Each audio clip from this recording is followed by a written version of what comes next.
Hi, it's me again with CorelDraw Tips and Tricks. Just a few hours ago, I made a video on this shape and I started playing around with it. Somebody asked me off that video how the person drew that. They kind of liked the idea. If we take this apart, well, there's part of it. Let me nudge that over. And if we go to group, and I'm sorry, I deleted their other part of the file. We need to make that shape. How can we make that shape? It's actually two shapes, because if we go to object group and ungroup it, it's actually two shapes. So how do we make that? Well, take a rectangle about that size. I'm going to make it quite a bit littler in a minute. And we're going to round off. There's two ways you could round off the corner. I'm just going to hold down the control button and round off that corner. Now in this corner, it's rounded on the other end. So I'm going to make a duplicate of that, and I'm going to move this line like, I want it pretty steep, so I'm going to put it like right there. Then I'm going to take the Smart Fill tool and fill that in. There's that shape. We're not as long, so I'm going to go ahead and elongate it. And see, don't ever do that when you have the Smart Fill tool in your hand. That'll work. Now at this time, I'm going to go ahead and, that might cause a leak. I'm going to do this. I'm going to Control D and make a duplicate. And then holding down the control button and mirror it over. I am going to go ahead and go, I'd like to go ahead and interactive fill tool and make that black. So we'll get the interactive fill tool and come from the top downwardly, add a little black. And then to make them identical, I'm going to get rid of this one. And I'm going to Control D and make a duplicate. While holding down the control button, I'm going to move that over. All right, I'm going to go ahead and get rid of all this. I'm going to group this together, and I'm going to hit P. Now he's got a shape inside, so we're going to bring in an indexing line.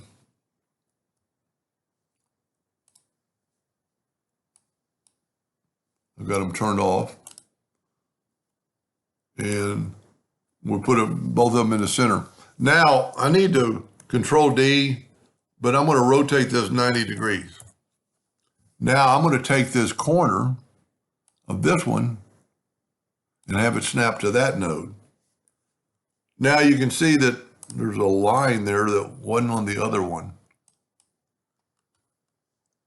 So what we can do is we can give it a black outline. Yeah, there we go. Control D to duplicate it, mirror it the other way, and we're going to put it, by grabbing that node, we're going to have it snap to. Same thing here, Control D, mirror it the other way, grab that node, and put it right there.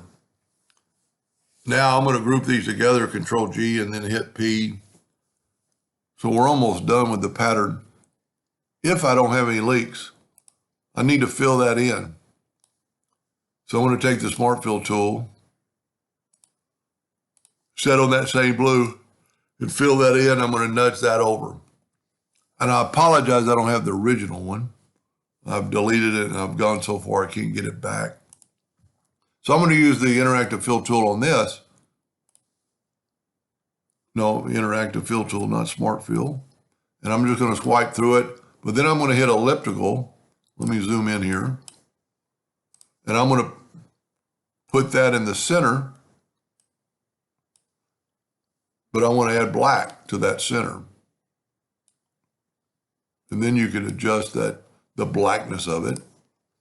Now we can move that over, and we have the pretty close to what he had, if not perfect. Now we're going to get rid of our indexing lines, and we're going to Control G to group that together, and we're going to make it quite a bit smaller.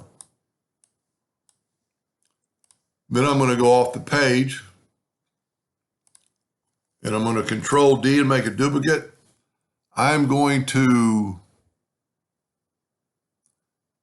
move that node right there to right there. Yep. Control D to make a duplicate and just make as many as you want. And then group those together, Control G, And if you'll notice right now, we've got white lines between some of them. We could fix that. And we're actually gonna, that was part of his problem. He wanted to put a background. Control D to make a duplicate. And then we're gonna grab that node and put it right there. And if you hit it the first time, you can keep Control D'ing all you want. Now Control G to group it.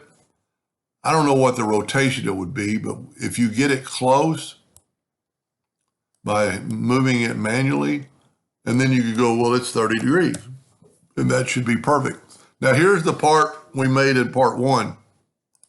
This is all one group. There's no boundary tools. We could ungroup it and put a boundary tool, or you could go to Object, Shape, and Boundary, and we could have put a boundary tool.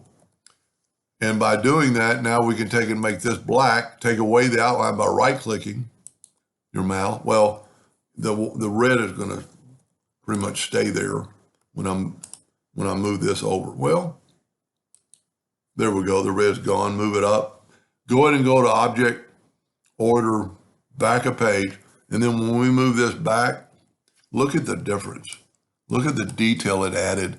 I mean, the black squares that we can't fill in, the blackness of the flowers. That's a pretty cool design. I really like it. I don't know how that would print. And you could do you could do a lot with this. Let's group this together, Control G. And if you want to, let's put it in the center of the page, and then let's make it a little bit smaller. And then if you didn't want the jagged edges and the whiteness of the jagged edges, you could just draw a rectangle and hit P. It's on top, you can see it. You need it on top to be able for this to work. And then you go right here to intersect. And there is your pattern in a square box. That's pretty cool. Anyway, I hope that helps somebody a little bit. Thank you for watching.